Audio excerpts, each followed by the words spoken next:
Good evening, and welcome back. Tonight, we travel once more into the folds of history, where the streets of Victorian London lie wrapped in fog and coal smoke, and where a boy named Thomas Carter waits quietly at the edge of the season called Christmas. His story, like that of so many children of the poor, is not one of glittering feasts or great abundance, but of survival, small miracles, and the fragile kind of joy that flickers like a candle against the dark. The city around him was vast, its heartbeat measured by the turning of carriage wheels, the clang of church bells, and the steady rhythm of feet upon the cobblestones. The year was in its final weeks, December's cold breathing heavily against every window pane. In the richer quarters, Christmas meant anticipation garlands of holly laid across mantelpieces, shop windows glowing with toys and ornaments, and the sound of pianos playing carols behind tall curtains. Yet in the East End, where Thomas lived, Christmas meant something quieter, thinner, though no less deeply felt. Here, the air was heavy with soot, the ground damp with filth, and the families who occupied cramped cellars and narrow rooms thought first of bread, then of coal, and only lastly of celebration. Thomas Carter was only 11, but he bore the look of a child who had already known too much of labour. His frame was small, shoulders narrow, and his face pale, though his eyes retained a brightness that refused to be extinguished. He lived with his parents and 3 younger siblings in a single cellar room beneath a row of houses whose upper floors were occupied by clerks and shopkeepers.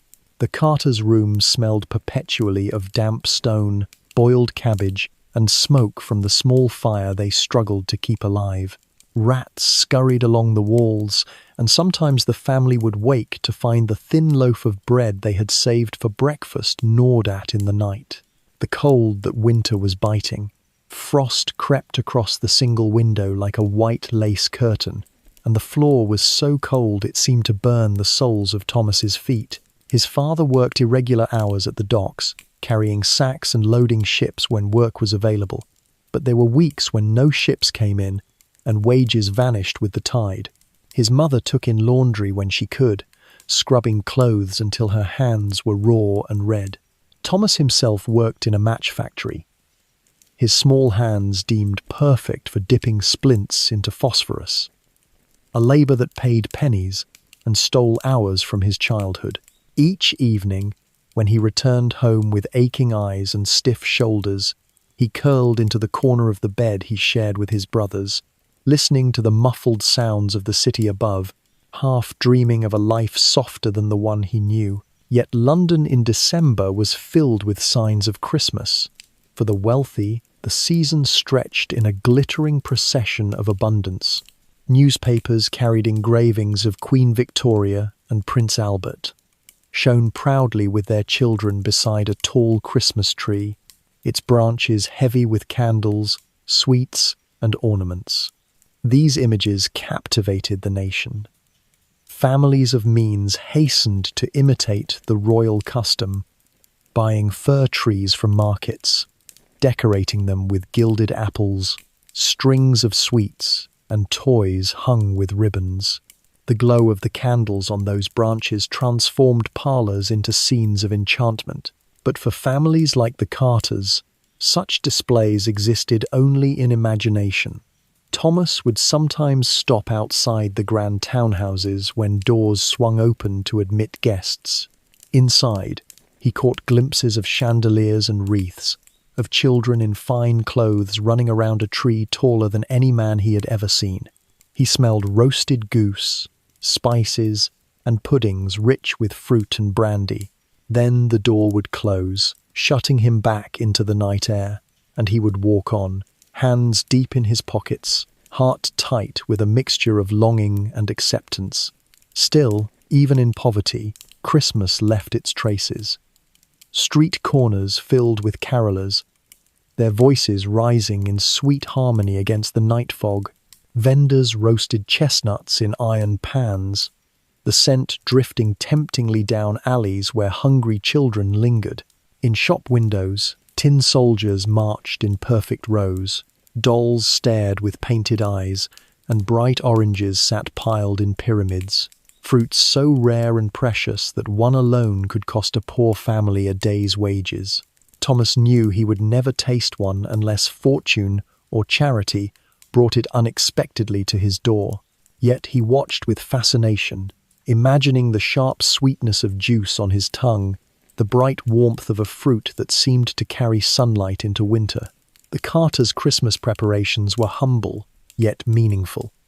One evening, Thomas spotted a fallen branch of evergreen near the market stalls.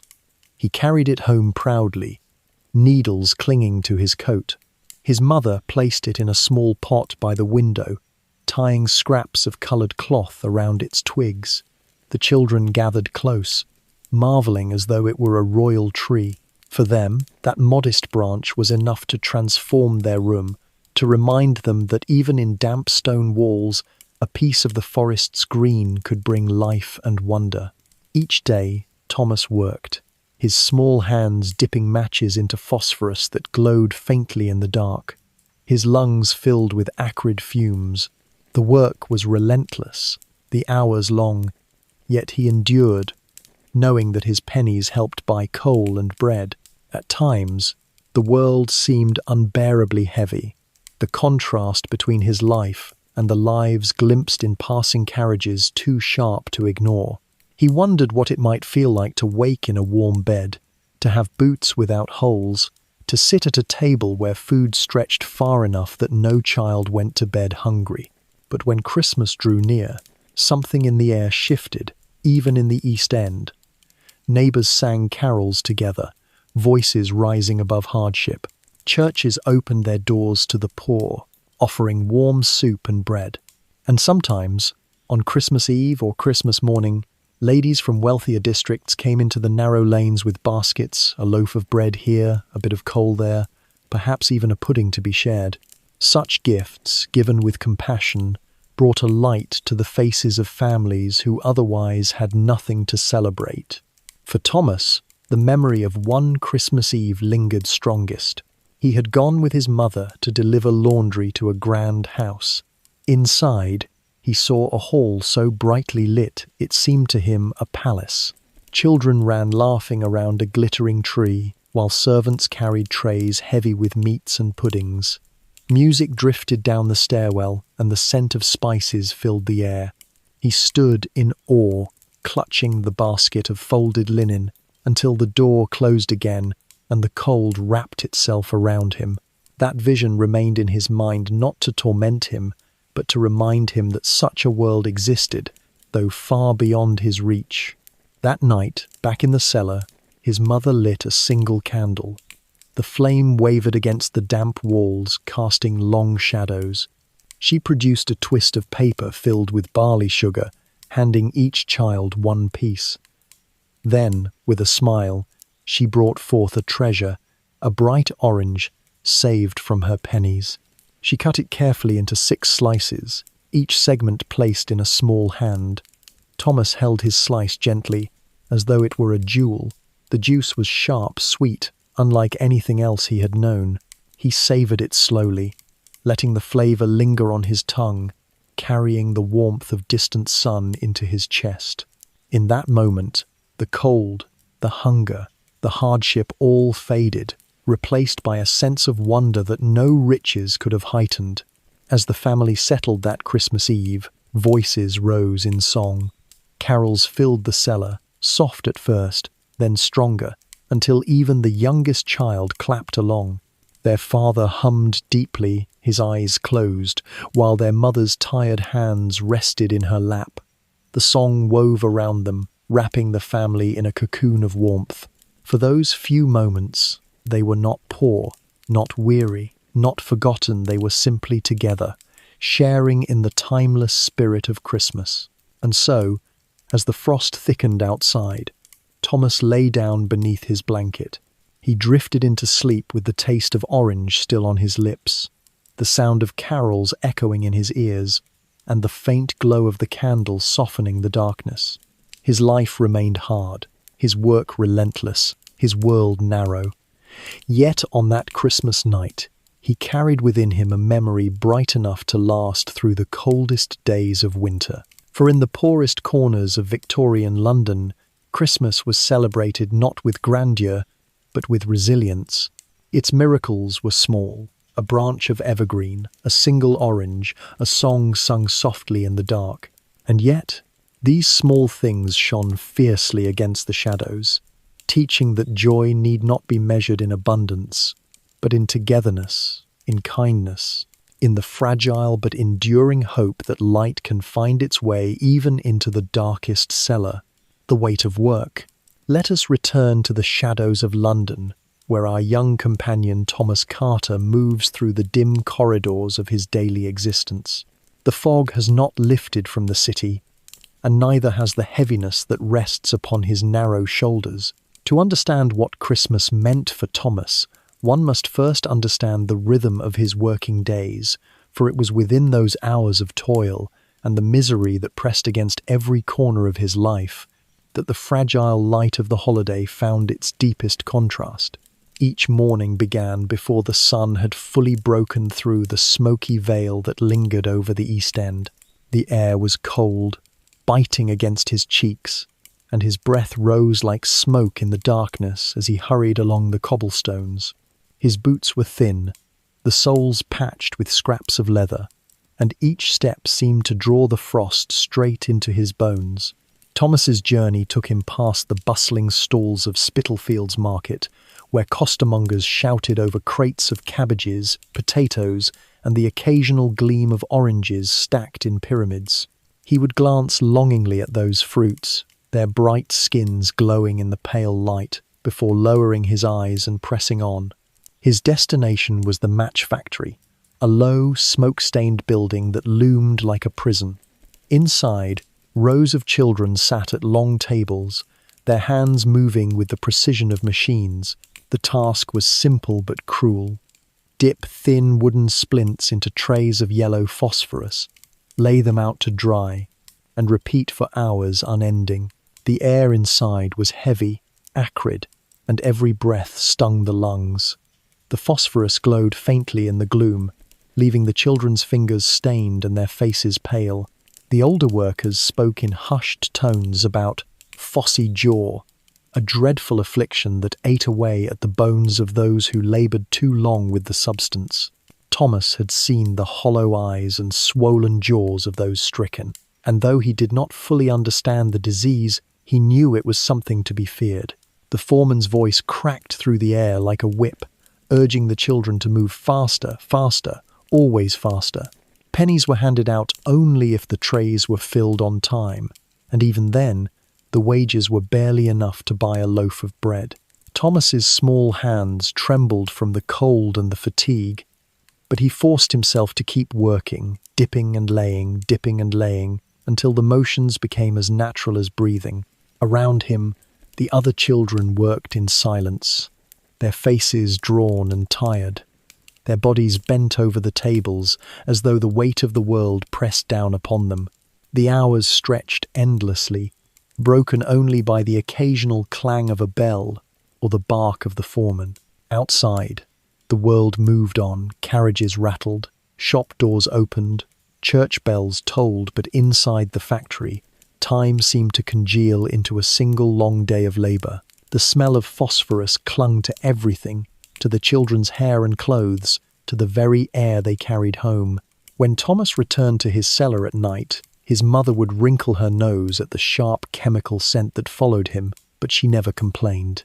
She knew that his pennies, small though they were, helped keep the fire alive.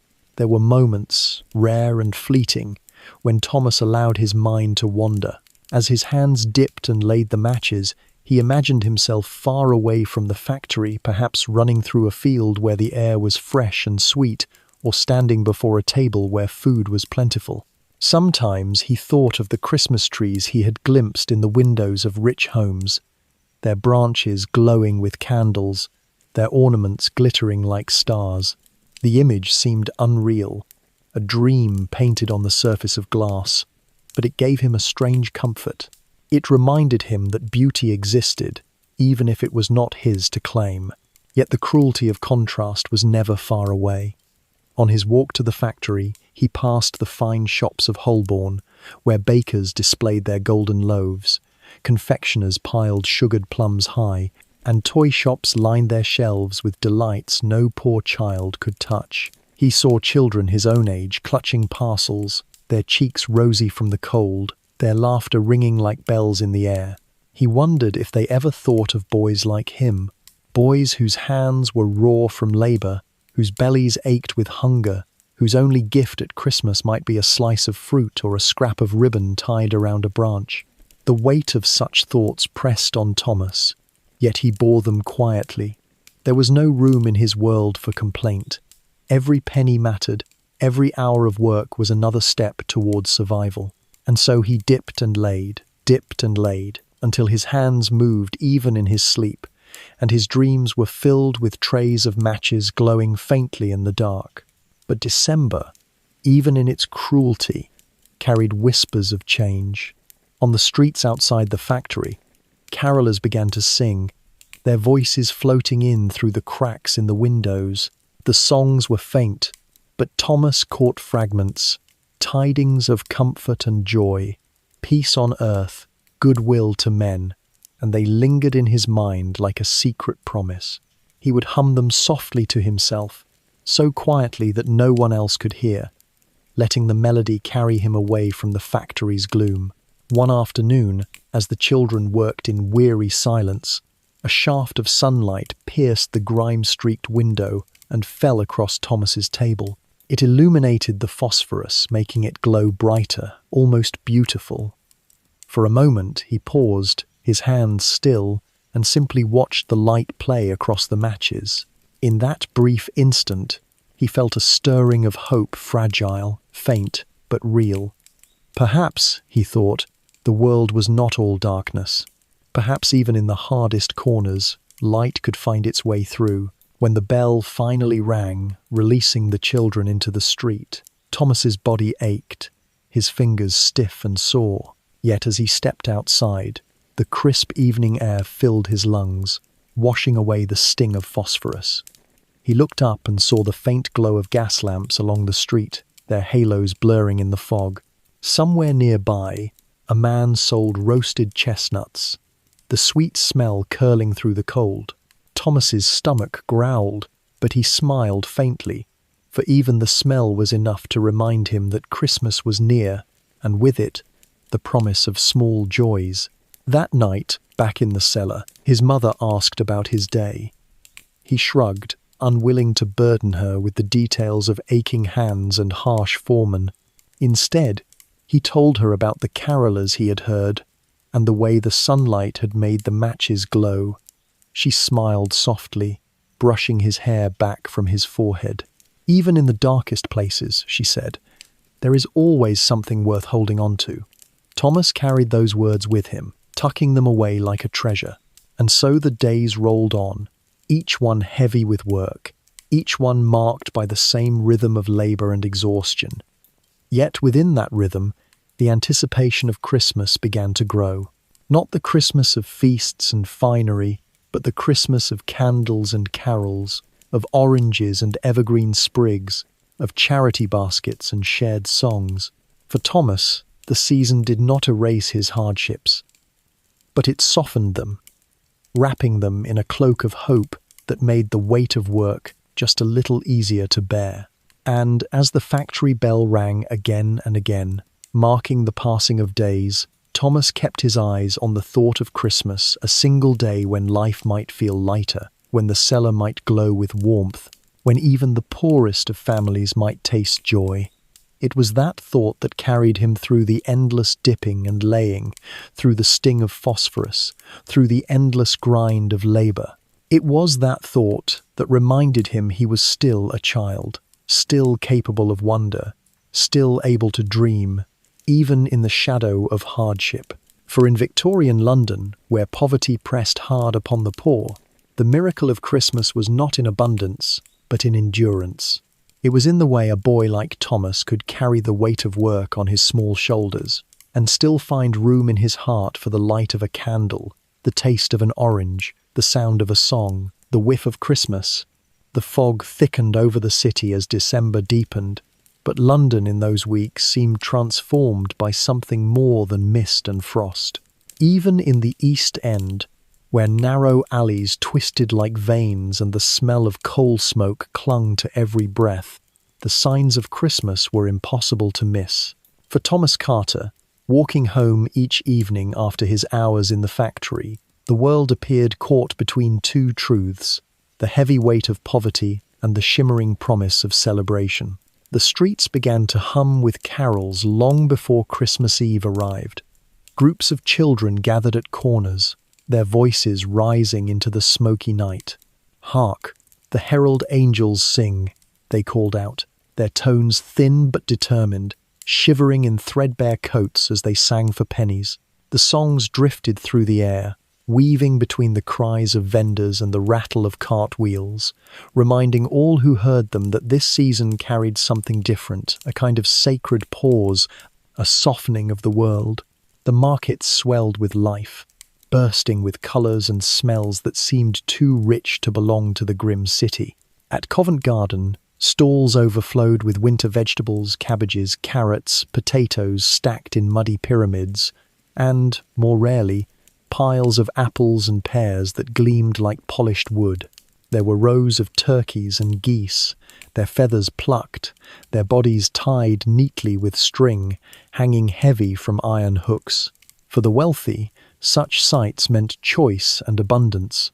For the poor, they were a kind of theatre, to be admired from the outside. Thomas lingered near one stall where a mound of oranges was displayed. Their skins shone with a waxy brightness, each one glowing like a captured Sunday. A man in a top hat picked up several, handing over coins without hesitation, while the vendor tucked them into a bag. Thomas stood a little apart, hands in his pockets, and breathed in the faint citrus scent that floated in the cold. He imagined what it would be like to bite into one, to let the juice run across his tongue. For him, the thought itself was a kind of gift. Church bells rang more often as Christmas approached, their chimes echoing through the fog. The sound was solemn but also comforting, a reminder of tradition older than the city itself. On Sundays, Thomas sometimes slipped into the back pew of a church, his clothes damp with fog, his boots leaving marks on the stone floor. He would sit quietly as choirs sang, their voices filling the vaulted ceilings, hymns rising like smoke toward heaven. The warmth of the candles, the smell of evergreen boughs hung along the railings, made him feel, for a brief while, that he belonged to something larger than hunger and toil. Even the narrow lanes of the East End caught touches of festivity. Children wove scraps of paper into chains, hanging them across walls or threading them through the handles of doors. Women tied sprigs of holly above thresholds, their glossy leaves and sharp red berries standing out brightly against soot-blackened bricks. And in the carter's cellar, Thomas's little evergreen branch still stood in its jar, its needles fragrant in the damp air, ribbons of cloth fluttering when the door opened. It was a poor man's tree, but it was theirs. The traditions of Victorian Christmas were still new, still finding their shape, and Thomas watched them unfold with both wonder and distance. Christmas cards appeared in shop windows, bright illustrations of robins, snowy villages, and holly wreaths ready to be sent by post. Crackers, too, had begun to appear at wealthy tables, invented only a decade earlier. Little paper tubes filled with toys and sweets, designed to burst with a sharp pop when pulled. For the rich, these novelties were delightful additions. For the poor, they were stories told second-hand, glimpsed only when working in service or overhearing conversations in the street. Yet, even in poverty, the spirit of the season crept in. Families saved their pennies to buy small luxuries, a slice of pudding, a candle, perhaps a small toy carved from wood. Mothers planned meals with care, stretching meat and broth to make it feel festive. Fathers carried home bundles of kindling with pride, determined to keep a fire burning on Christmas Day. And children, no matter how hungry, clung to the promise of a morning when something, however small, might be waiting for them. A sweet, a nut, a ribbon, or, if fortune smiled, a piece of fruit glowing like gold. Thomas felt this promise most strongly at dusk, when the city seemed divided between shadow and light. He would walk past houses where windows glowed with warmth, where silhouettes of families gathered around trees could be seen against curtains, laughter faintly audible in the street. He would pass carriages filled with men and women in fine coats, their parcels piled high, their faces flushed with cheer.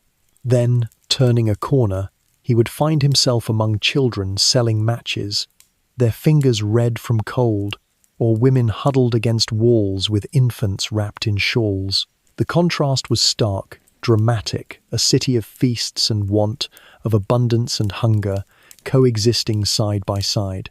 On one particular evening, the drama of this contrast burned itself into his memory. Snow had begun to fall lightly, the flakes drifting down like scraps of lace.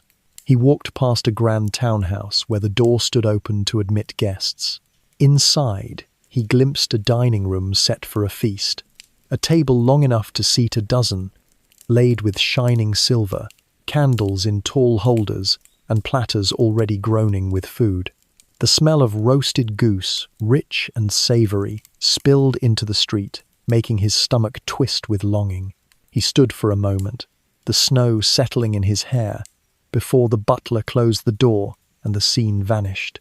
Turning away, he walked on, his boots crunching through the thin layer of snow. Ahead, he saw a group of children clustered around a single candle, their hands stretched out toward the warmth. They were singing softly, their voices trembling but clear. "O come, all ye faithful." The candle flickered in the wind, but it did not go out. Thomas paused, listening, his heart caught between hunger and hope. In that moment, he understood something, that Christmas was not only about abundance, but about endurance, about the way light could hold its place against the dark. When he returned to the cellar that night, his mother had managed to stretch their supper into something more than usual. A pot of broth simmered on the small fire, rich with the flavour of bones she had bargained for at the butcher's stall. On the table lay a small paper twist of barley sugar, and the evergreen branch stood tall, its cloth ribbons glowing in the candlelight. His father's tired face softened as he looked at the children, and his mother's hands, though raw from work, rested gently on their shoulders. The family gathered, bowls in hand, and ate slowly, savouring every bite. Then his mother placed a single apple on the table, its skin red and shiny. She cut it into slices, handing each child a piece. It was not much, but the sweetness filled their mouths, and their laughter filled the room. The fire crackled softly, the candle flickered, and the ribbons on the branch shimmered. For a while, it was enough. And so, amid the smells of coal and cabbage, among the damp walls and the cold floor, the Carters celebrated Christmas in their own way. It was a celebration not of plenty, but of persistence, not of riches, but of resilience. They sang quietly together, their voices blending with the faint sound of bells ringing somewhere beyond the fog. And though their Christmas was small, it was not without wonder. For this was the truth of Victorian Christmas. It was a season shaped as much by hardship as by joy, as much by longing as by laughter. It was a time when the poor found beauty in scraps, when families made feasts out of little, when a single orange could hold the weight of a miracle. And it was in this mingling of shadow and light, this drama of contrast, that the season found its meaning. A royal example. By the middle of December, the city seemed wrapped not only in fog but in anticipation. Even in the poorest lanes of the East End, where hunger and hardship rarely lifted, whispers of Christmas traditions trickled in like candlelight through cracks in a shutter, and much of it, though Thomas Carter did not know the details, began far away from his cellar room in palaces and townhouses, among the wealthy and the royal, whose celebrations cast ripples that reached even the smallest homes. It was said that Queen Victoria herself, the most respected figure in the land, loved the season deeply. But it was her husband, Prince Albert, who had brought with him from his German childhood a custom unfamiliar to many in Britain, the Christmas tree. Before Albert, English homes decorated with holly, ivy, and mistletoe, following ancient traditions that stretched back to pagan winter feasts and Christian Advent. But in the early years of their marriage, Albert had a fir tree brought into Windsor Castle, decorated with candles, sweets, and toys. The moment captured the imagination of the nation. An engraving published in the Illustrated London News in 1848 showed the royal family gathered around their tree, their children gazing in wonder as the candles glowed. For middle-class families, the image was irresistible. They rushed to imitate it, buying fir trees from markets, trimming them with ornaments, and lighting them with candles that turned parlors into enchanted forests. It was a fashion, a symbol of modern Christmas, and it spread quickly. But for families like the Carters, the tree was a dream more than a reality. A full fir tree, tall and fragrant, cost more than they could imagine spending. Yet the idea filtered down in humbler forms.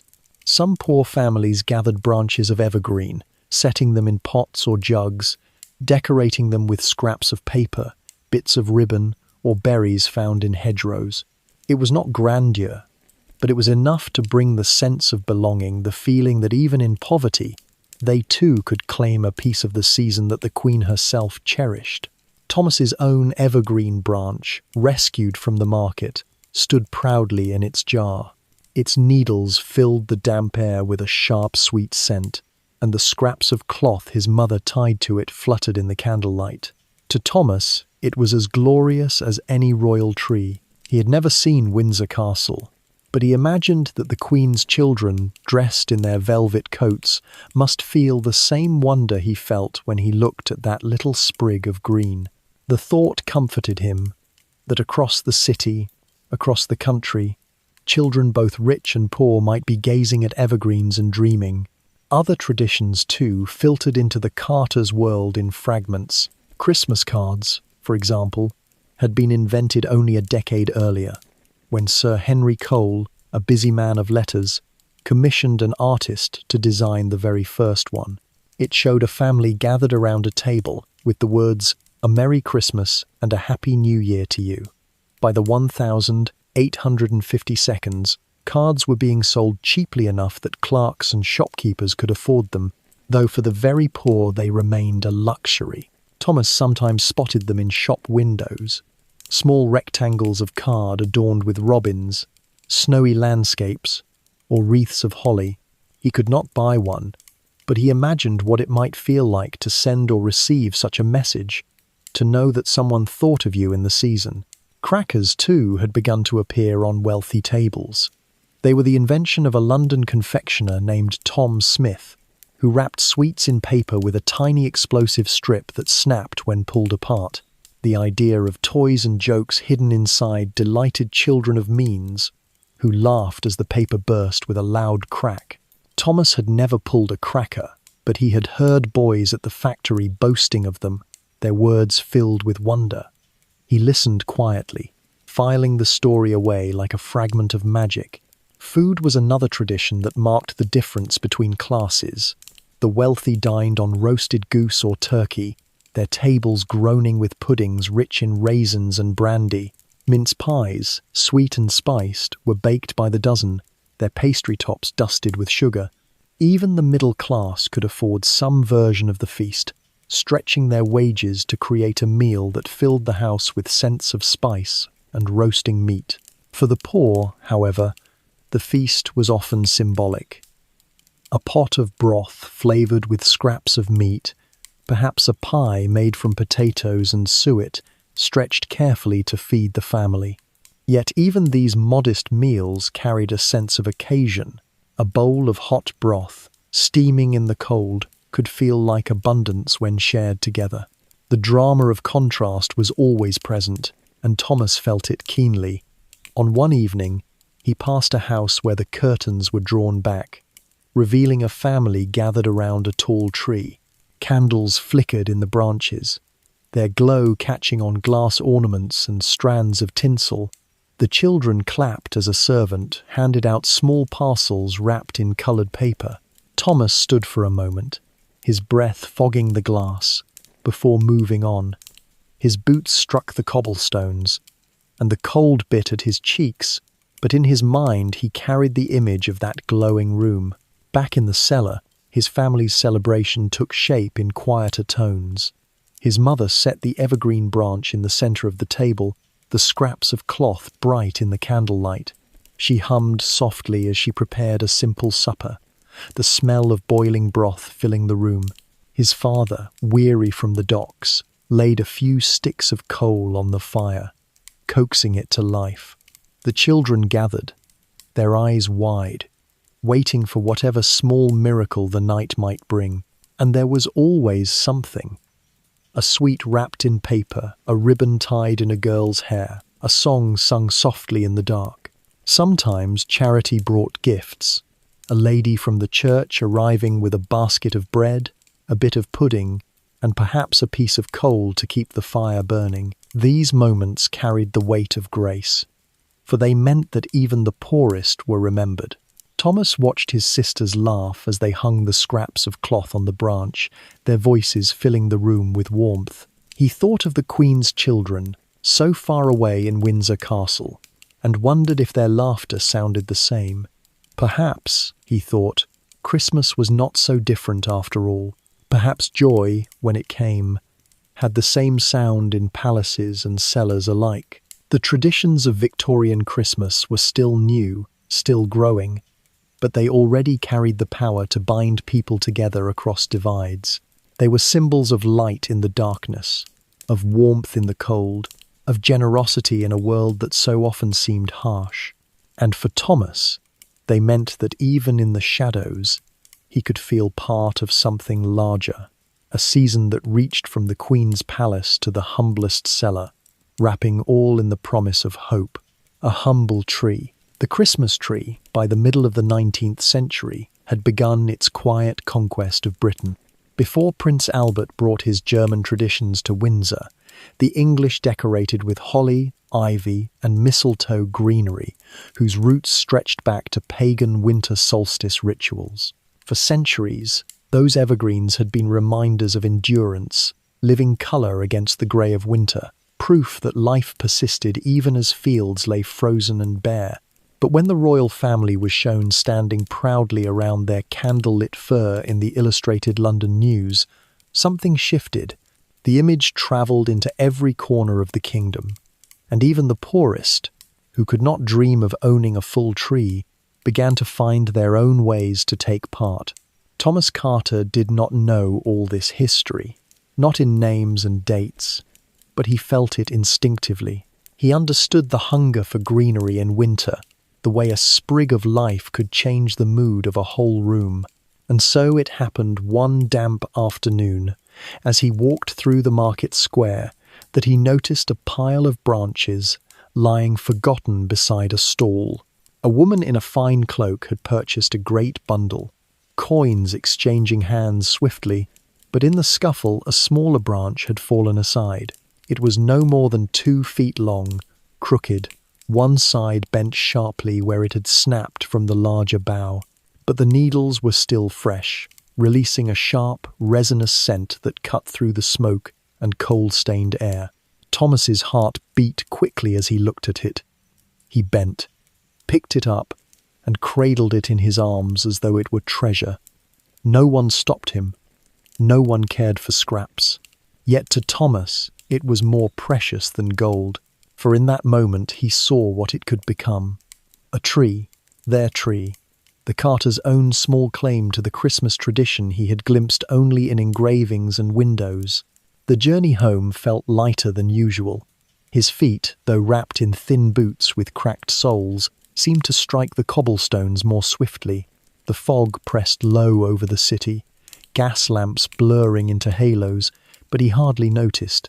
He carried the branch as proudly as if it were a banner. Children ran past, laughing, chasing each other in the street, but Thomas walked carefully, guarding the needles as if each one were worth a penny. When he opened the cellar door, the damp air greeted him, carrying the familiar smell of boiled cabbage and coal dust. His mother looked up from the washing she was scrubbing, her hands red and raw. For a moment, her tired face remained unreadable, then it softened into the faintest of smiles. "What's this, Thomas?" she asked gently, setting aside the cloth. "A tree," he said simply, though it was only a branch. She rose, wiping her hands on her apron, and took it from him. She held it close to her face, breathing in the evergreen scent, and for a moment her eyes glistened in the candlelight. Then she found an old earthen jar, filled it with water, and set the branch inside. She placed it carefully on the rough wooden table, where a single candle flickered beside it. The effect was immediate. The green needles caught the light, glistening faintly as shadows played across the walls. The children clapped their hands, their eyes wide as though they had been given a marvel. His younger sister, Mary, touched the branch softly, whispering, "It's beautiful." His mother tore strips from an old shirt, tying them in knots around the twigs. The faded cloth took on new life, glowing in the candlelight. A bit of ribbon, saved from a parcel, was looped carefully onto the branch. The children added their own treasures. A scrap of coloured paper folded into a star, a button tied with string, a pebble polished until it shone. One by one, the bare branch grew into something radiant. Thomas stood back, watching. His chest swelled with pride. This was no palace tree, no towering fir covered in golden ornaments, but it was theirs, and in its humble way it carried the same magic. The history of the Christmas tree had long roots. Long before the Victorians, evergreens had been sacred. The Druids honoured mistletoe, the Romans decorated with laurel, the Norse believed in the protective power of fir and pine. The Victorians, with their love of revival and ritual, embraced these ancient meanings. They saw in the evergreen the symbol of eternal life, of endurance against death. For the Carters, none of these grand ideas were spoken aloud, yet they lived them unconsciously. The branch was hope, the branch was survival. The branch was beauty, in a world that offered so little of it. His father came in later, shoulders stooped from carrying loads at the docks, his face grey with exhaustion. For a moment he stood silently, staring at the branch in the jar. Then he smiled, a rare sight, and nodded. "Well done, lad," he said softly. Those 3 words filled Thomas with warmth deeper than any coal fire could give. That evening, his mother lit the candle beside the branch, and the family gathered close. The flame flickered, casting golden light that shimmered on the scraps of ribbon and cloth, making them glow as though they were precious ornaments. The children sang softly, their voices weaving together, filling the damp cellar with warmth.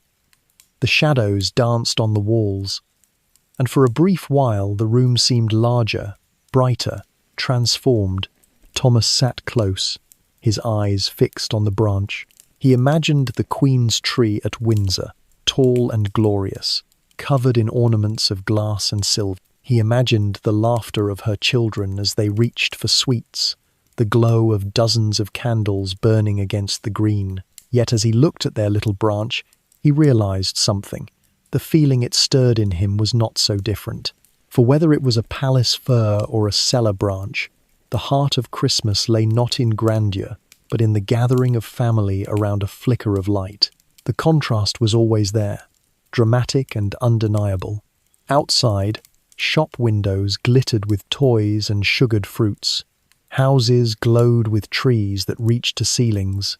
Inside, in the Carter's cellar, there was only one candle, one branch, one handful of ribbons. But perhaps it was because it was so little that it meant so much. Every scrap was treasured. Every flicker was a victory against darkness.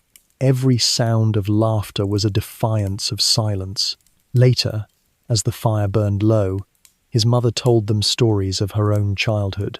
She spoke of winters when there was no tree at all, when Christmas meant only a crust of bread sweetened with treacle. She told them how traditions had changed, how songs that had nearly been forgotten were being sung again, how even the poor could find ways to bring festivity into their homes. The children listened, wide-eyed, their imaginations fired by the idea that they too were part of something vast and timeless. The branch stood tall in the jar, its needles glowing faintly in the candlelight as the family sang together, their voices blended with the faint sound of bells ringing somewhere in the distance. Outside, the fog pressed heavily against the city. The cold seeped into the stones, but inside, gathered around their humble tree, the Carters felt the meaning of Christmas. It was not about abundance.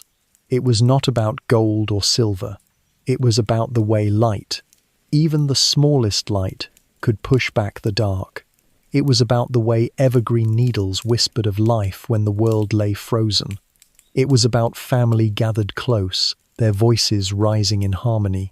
And so, in that branch, Thomas found something greater than any feast or gift. He found tradition, carried forward in scraps and songs. He found pride, in knowing that even the poorest could claim a piece of the season. He found wonder, in the way shadows danced on ribbons. For that was the truth of Christmas, then as now. It did not belong only to palaces. It belonged to every hearth, every candle, every heart that dared to hope in winter. And in their humble tree, the Carters had all of it. The contrast of houses. Christmas Eve arrived with a thin layer of frost across the city, turning the cobblestones slick and the railings white. The fog hung low, and the air was sharp in the lungs. But everywhere Thomas walked, the season announced itself. Carols echoed from doorways, church bells told their solemn joy, and shopkeepers shouted last calls for turkeys, puddings, and greenery. The city seemed alive with expectation. Yet for Thomas Carter, the day meant work still, for hunger and cold did not pause for holidays. That afternoon, his mother sent him to deliver a basket of freshly washed linen to a house in Bloomsbury. The basket was heavy, biting into his arms as he carried it along the streets, his breath clouding before him. His mother walked beside him, her own arms wrapped in shawls, her eyes tired but determined. The wages from this laundry would stretch just far enough to buy a bit of meat, perhaps even a pudding for their own table. It was work that mattered, but to Thomas, it was also an errand that brought him closer than ever to the world he had only glimpsed through glass. The house stood tall, 3 stories of pale stone with iron railings and steps polished smooth. A wreath of holly and ivy hung upon the door, its red berries bright against the white frost. Windows glowed warmly, their curtains drawn back to reveal rooms filled with light. The very air seemed different here, perfumed with spices, polished wood, and the faint sweetness of evergreens. When the maid opened the door, warmth poured out like a tide. Thomas stepped forward, basket in hand, and for a moment the world beyond the threshold unfolded before him. The hallway was wide, its floor tiled in black and white marble. Candles flickered in sconces along the wall, and garlands of greenery wound around the banister of the grand staircase. But it was not these details that held his gaze. It was the sight of the Christmas tree that stood in the parlor, visible through the open door. It was taller than any man, its branches full and strong, bending under the weight of ornaments. Candles flickered among the needles, their flames glowing like stars in a forest night. Golden baubles reflected the light. Glass ornaments gleamed in red and green, and strands of silver tinsel shimmered with every draught. At its base lay parcels wrapped in coloured paper, tied with ribbons of scarlet and gold. Children ran around it, their laughter filling the air. They tugged at each other's sleeves, pointing at the ornaments, clapping their hands as a servant placed more gifts beneath the branches. Their cheeks were flushed with warmth, their clothes of velvet and satin shining in the candlelight. A little boy pulled at a cracker, the paper snapping with a sharp pop, and the children squealed with delight as a small toy soldier fell out, along with a paper crown. He placed the crown on his head, grinning as the others laughed. From the dining room came the smell of roasted goose, rich and savoury, mingling with the sharper scent of cloves and nutmeg. Trays of steaming vegetables were carried past by servants, potatoes roasted golden, carrots glazed with butter, peas bright as jewels. On the sideboard rested puddings dense with raisins, their dark tops crowned with sprigs of holly, waiting to be set alight with brandy flame.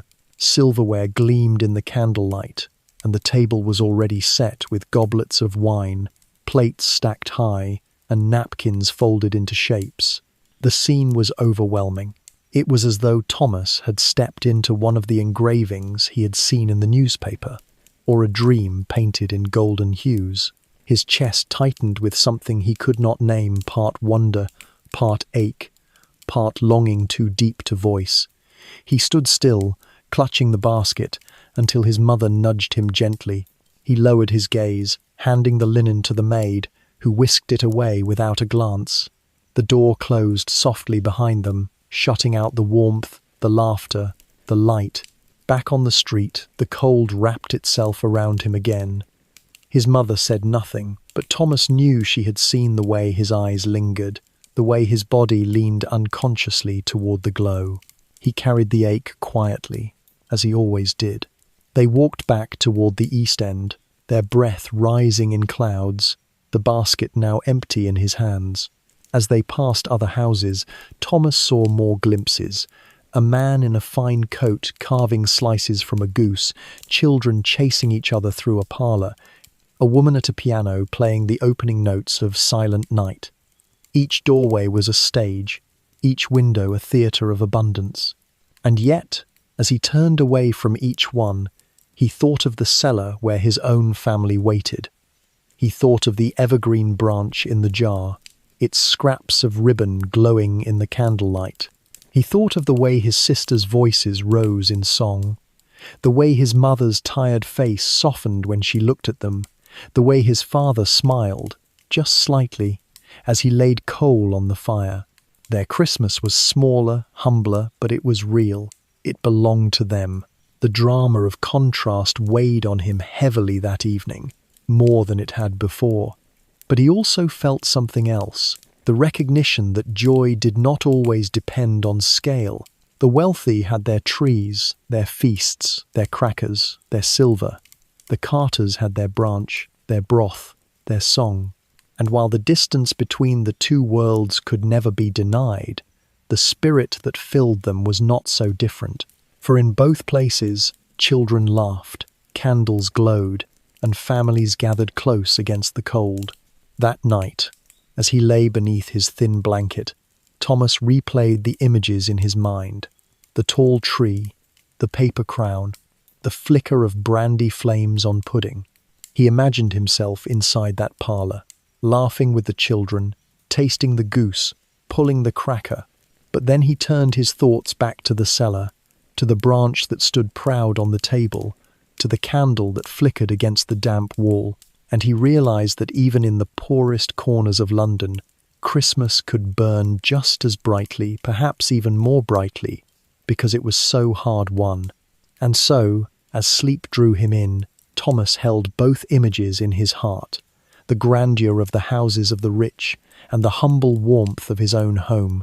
Together, they formed the contrast that defined Victorian Christmas, a season of light and shadow, of plenty and want, of miracles. Return to the cellar. The walk back from Bloomsbury was long, and the air grew colder as night settled across the city. Frost glistened on the railings, and the lamps burned faint halos through the fog. Thomas carried the empty basket at his side, but his thoughts were far from empty. Images clung to him. The towering Christmas tree, the laughter of children, the sharp pop of a cracker, the smell of roasted goose. They swirled in his mind like shadows of another world, one he had glimpsed but could never touch. Yet as he and his mother descended once more into their narrow lane, the familiar sights and sounds returned. The cries of costermongers packing up their stalls, the rattle of carts heading home, the faint echo of carols sung by children with voices thin but earnest. And when he pushed open the cellar door, the warmth of his own home greeted him, not the rich warmth of abundance, but the gentler warmth of belonging. The room smelled faintly of broth simmering on the fire.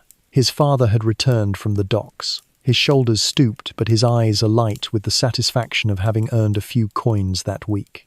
His sisters sat close to the small fire, their hands outstretched to catch the heat. Mary clutched a twist of paper, grinning shyly as she revealed its contents. Barley sugar, bought by their mother with the last of her pennies. Thomas's heart lifted. He set down the basket and joined them, his fatigue softening in the glow of the fire. The evergreen branch stood proudly in its jar on the table, its ribbons fluttering faintly in the draught. The candle beside it burned low, its flame catching on the needles, making them gleam as though they were made of silver. Supper was served in chipped bowls, each portion carefully measured. The broth was thin but steaming, flavoured with bones from the butcher and a scrap of salted pork his father had managed to bring home. The children cupped their bowls in their hands, savouring the warmth before they even tasted the food. The flavour was modest, but to them it was a feast richer than the cabbage and bread that made up most nights. Each spoonful carried with it the satisfaction of something special, something set apart for Christmas. Then came the barley sugar. His mother unwrapped the twist of paper, handing each child one piece. The candy glistened in the candlelight, striped faintly, sticky to the touch. Thomas placed it carefully on his tongue, letting it melt slowly, the sweetness unfurling in his mouth. He closed his eyes, savouring it as though it were the richest delicacy. The others giggled softly, their eyes bright with pleasure, the sugar clinging to their lips. But the greatest treasure was yet to come. From beneath her shawl, his mother produced a single orange. Its skin glowed bright and golden in the flickering light, a jewel against the grey of the cellar. The children gasped, their eyes wide. Thomas stared in wonder, hardly believing it. An orange rare, precious, almost unthinkable. In shops, he had seen them stacked in pyramids, glowing like treasure, but never had he imagined one resting on their table. His mother held it reverently, as though it were sacred. Then, with a small knife, she cut it carefully into 6 segments. She placed one into each small hand, saving the last piece for herself. The children stared at their slices, hardly daring to move. Thomas lifted his slowly, holding it to his nose first. The scent was sharp, fresh, like sunshine captured in skin. Then he bit gently, and the juice burst across his tongue. Sweet and tart, bright as light itself, it filled his mouth, his chest, his very being. For a moment, the cold, the hunger, the fatigue all fell away. He was no longer in a damp cellar, he was in a garden of warmth, of brightness, of joy. He ate slowly, savouring every drop, letting it linger as long as he could. The others laughed and sighed, their faces glowing with delight. Mary licked her fingers, giggling at the stickiness, while their father leaned back, his eyes soft as he watched them. His mother smiled, though her hands trembled with weariness. The orange was gone quickly, but the memory of it seemed to linger in the air, mingling with the candlelight, making the whole room glow. After the meal, the family gathered around the evergreen branch. The candle burned low, its flame steady, casting long shadows on the walls. The children began to sing softly, their voices weaving together. God rest ye merry, gentlemen. Their tones were not strong, not trained, but they were pure, carrying the weight of tradition, of hope. Their father hummed along, his deep voice grounding the melody, while their mother closed her eyes, rocking gently to the rhythm. Thomas joined in, his voice thin but clear. The song filled the cellar, transforming it into something larger than itself. The damp walls seemed to fade, the shadows seemed to retreat, and for a few minutes the Carters were not poor, not hungry, not weary. They were simply a family, gathered in the glow of their own celebration. The drama of contrast lingered still, unspoken but present. Thomas knew that in houses across the city, families feasted on goose, pulled crackers, and laughed around grand trees. He knew that their cellar celebration was a pale shadow of that abundance. But as he looked at his sisters laughing, at his father's faint smile, at the candle burning beside their humble branch, he felt something deeper than envy. He felt pride, tenderness, belonging. For Christmas, he realized, was not only about what one had, it was about what one made of what one had. And the Carters had made something luminous from scraps and fragments. Broth from bones, ribbons from rags, sweetness from barley sugar, sunlight from an orange, joy from a branch in a jar. As the songs faded, the children curled together near the fire, their eyelids heavy. His mother spread an old shawl across them, tucking them close, while his father stoked the last embers. Thomas lay back, the taste of orange still lingering on his tongue, the sound of carols echoing faintly in his ears. He looked at the branch one last time, its needles gleaming in the candlelight, and he smiled. The fire crackled softly, the candle flickered low, and the city outside faded into silence. And there, in the poorest of corners, Christmas was alive, humble, fragile, but shining all the same. The orange divided. The orange sat in the center of the table like a jewel, its skin glowing in the flickering candlelight. It was round and perfect, its color so bright that it seemed to carry a secret fire within. In the grey of the cellar, against the dark of the walls and the soot-stained air, it looked impossibly alive. To the Carter children, it was as if a small sun had been placed before them, a sun they could hold in their hands, taste on their tongues, carry inside their memories long after the fruit itself was gone. Thomas stared at it, hardly daring to blink. He had seen oranges before, stacked high in pyramids in market stalls, their scent sharp and clean even in the cold air. He had seen wealthy children holding them casually, peeling them as though they were no more precious than an apple. But he had never touched one himself, never tasted the burst of sweetness, never held that piece of summer in the palm of his hand. For him, and for countless poor children like him, an orange was not simply food, it was a miracle. His mother held it carefully, as though it might shatter. She drew a small knife from her apron and pressed it gently into the skin. The blade cut clean, and the scent rose at once. Sharp, citrus, intoxicating. The air filled with brightness, with the smell of sun and warmth, with something so rare that the children leaned closer as though they could drink it in. Even the candle seemed to burn more brightly in its presence, its flame dancing in rhythm with the scent. Slowly, with great care, she cut the orange into 6 segments. The juice glistened on the blade, dripping onto the wooden table, where it shone like liquid gold. She placed each piece into a waiting hand, and for a moment the children simply stared. The slices glowed translucent, their pulp shining like amber in the light. Thomas held his segment gently, his fingers sticky with juice. He brought it close to his face, inhaling the scent, letting it fill his chest. Then, finally, he placed it on his tongue. The flavor exploded, sharp and sweet, flooding his mouth with warmth. It was unlike anything he had ever tasted, brighter than sugar, richer than any sweet he had known. The juice ran across his tongue, down his throat, filling him with a sense of light. It was as if the sun itself had descended into their cellar, chasing the damp and the dark away. He closed his eyes, savoring it, letting the flavor linger as long as he could. His sisters laughed softly, their mouths sticky with juice, their eyes shining with delight. Mary licked her fingers, giggling at the sweetness. Their father leaned back, his tired face softened by a smile. Their mother watched them with quiet satisfaction, though she had kept the smallest slice for herself. The orange was gone quickly, but its memory filled the room, lingering like perfume, like a hymn, For the wealthy, such fruit was commonplace. Imported from Spain and the Mediterranean, oranges appeared in market stalls each winter, bought by those who could afford them to decorate their tables, to fill the stockings of their children.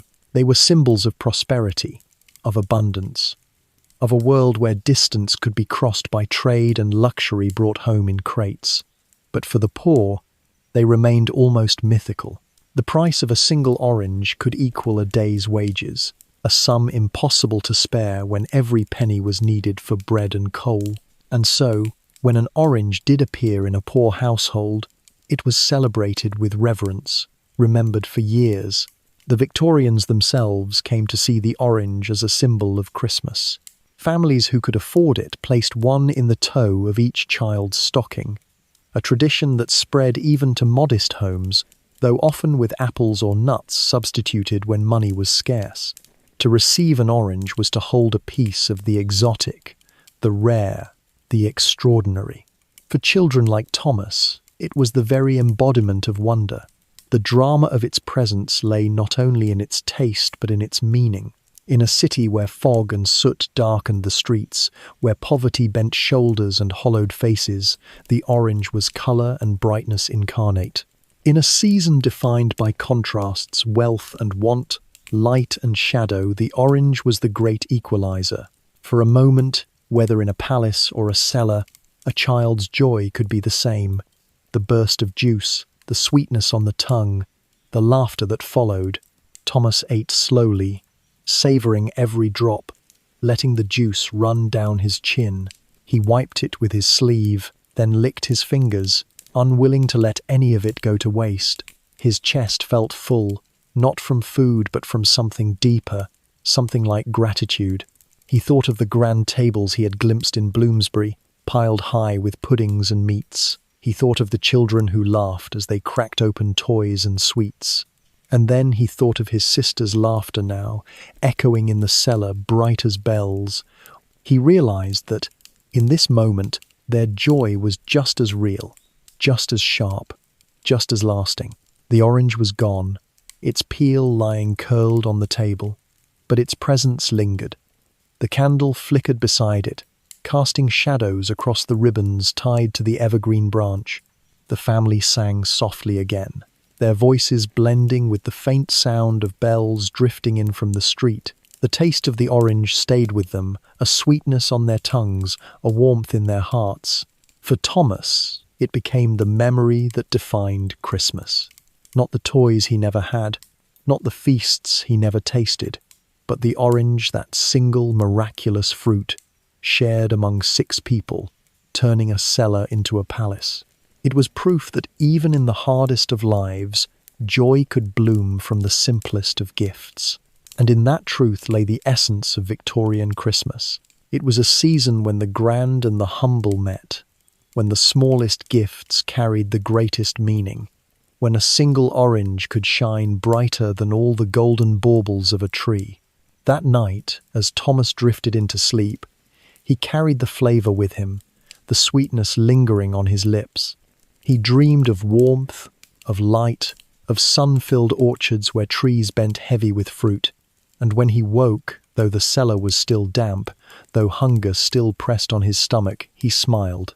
For he knew that he had held the sun in his hands, if only for a moment, and that memory would never fade. Songs in the dark. The orange was gone, its peel curling on the wooden table, but its brightness lingered in the room. The candlelight seemed warmer. The fire crackled more softly.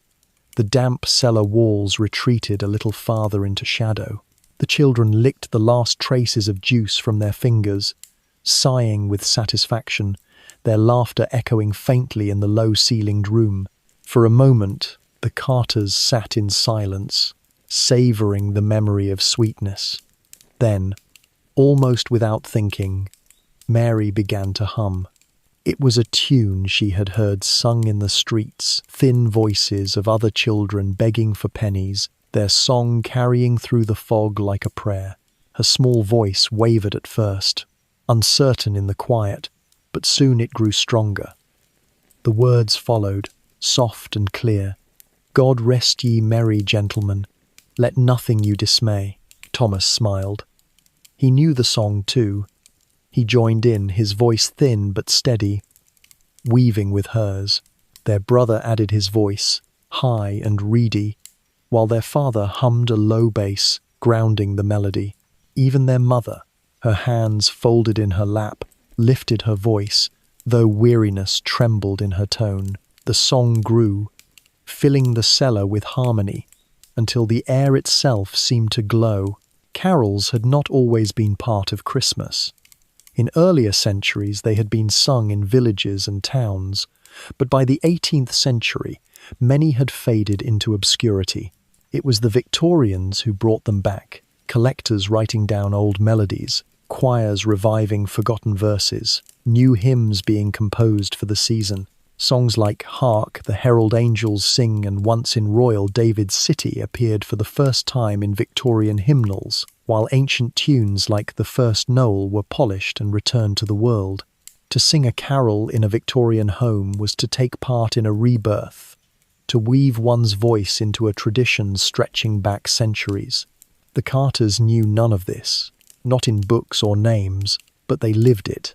Their cellar, damp and dark, became a concert hall as their voices rose together. The words carried meaning beyond their simplicity, tidings of comfort, of joy, of peace. Words that seemed to belong to everyone, rich and poor alike. Mary's voice trembled as she sang of angels bringing glad tidings, and her brother's laughter bubbled between lines, but still they continued. Their father's deep hum steadied them, filling the gaps, and their mother's tired voice floated gently above, weaving all together. Thomas sang with all his heart, his thin frame trembling with the effort, his eyes closed as if to keep the song alive inside him. Outside, in the streets of London, carolers sang for pennies beneath gas lamps, their breath rising in clouds, their voices carrying through the fog. Wealthy families opened their doors to listen, dropping coins into small hands, sometimes inviting singers inside to stand around their glowing trees. The tradition of caroling became a bridge between worlds, a way for the poor to bring music to the rich, and for the rich to respond with charity. But inside the Carters' cellar, there was no audience, no coins to be given. Their song was for themselves alone, a gift they could afford without cost. The candle flickered as they moved into another carol. This time it was Hark the Herald Angels Sing, the melody uneven but the words clear. The sound filled the small space, bouncing off damp walls, rising above the crackle of the fire. In their voices, the angels seemed to come alive, proclaiming peace on earth, goodwill to men. It was as though the music itself carried them upward, lifting them beyond the cellar, beyond the city, into a sky filled with stars. Their mother smiled faintly, her eyes closed. Perhaps she was remembering her own childhood, when she too had sung carols in small rooms, her voice blending with her brothers and sisters. Their father tapped his foot softly, keeping time, his face lit by the fire. The children sang louder, their confidence growing, their laughter spilling into the melody. Thomas felt his chest swell with warmth. He thought of the houses he had seen, where families gathered around pianos, where professional choirs sang in halls. Their voices were trained, their rooms filled with music. Yet here, in the cellar, the Carters' song carried the same spirit, perhaps even more because it rose not from abundance, but from endurance. For that was the heart of carols. They belonged to everyone. The words were ancient, the melodies simple enough for any voice. They carried no price, asked for no coin, required no riches. All they needed was breath, was heart, was hope. And so the Carters sang, their voices trembling but true, their song pushing back the dark. The children's eyes grew heavy, their voices softening. Their mother rocked gently, humming the last lines. Their father's hum faded into silence, his head bowed. Thomas lingered on the final notes, letting them drift into the shadows like smoke. The candle flickered low, its flame stretching tall, then bowing in the draught. The cellar was quiet again, but it was a different kind of quiet. Not the silence of poverty, of emptiness, but the hush that follows harmony, the peace that lingers after song. The orange peel lay curled on the table. The evergreen branch stood tall in its jar. The candle burned faintly, and the memory of their carols filled the air. For in that moment, the Carters had taken part in a tradition greater than themselves. They had sung the same words sung in cathedrals and parlors, on street corners and in drawing rooms. They had joined a chorus that stretched across the city, across the country, across centuries. And though their voices were small, their cellar cold, their hearts were warmed by the knowledge that they too belonged. As Thomas curled beneath his blanket, the words echoed in his ears, tidings of comfort and joy. He whispered them softly, letting them settle into his heart. And as he drifted into sleep, the song followed him, carrying him into dreams of light, of angels, of peace, a visit of charity. The cellar was quiet after the last notes of song faded, the candle flickering low beside the evergreen branch. The children yawned, curling together near the fire, their eyes half closed. Their mother stroked Mary's hair softly, humming under her breath, while their father sat with his hands clasped, gazing into the embers. The orange peel still lay on the table, curled like ribbons, filling the air with its faint brightness. It felt as though Christmas itself had already arrived, humble, fragile, but whole. Then came the sound. At first it was so soft, Thomas thought he had imagined it. A knock, faint but firm, against the door above. The family stilled, their eyes lifting toward the sound. Another knock followed, sharper this time, echoing down the narrow steps into the cellar. The children looked to their parents, wide-eyed. Visitors were rare in this place, and at such an hour, unheard of. Their father rose slowly, his chair scraping against the stone floor. He crossed the room, his boots heavy on the cold ground, and opened the door. A figure stood in the glow of the street lamp above a woman, her bonnet dusted with frost, her cloak pulled tight around her shoulders. She held a basket in her arms, covered with a cloth. Behind her, a carriage waited, its wheels gleaming faintly in the lamplight. "Mr. Carter?" she asked softly, her voice carrying a gentle lilt. He nodded, uncertain. "This is for your family," she said, holding out the basket. He hesitated, then took it carefully, his hands rough against the polished wicker. The weight of it surprised him, heavier than bread, heavier than scraps.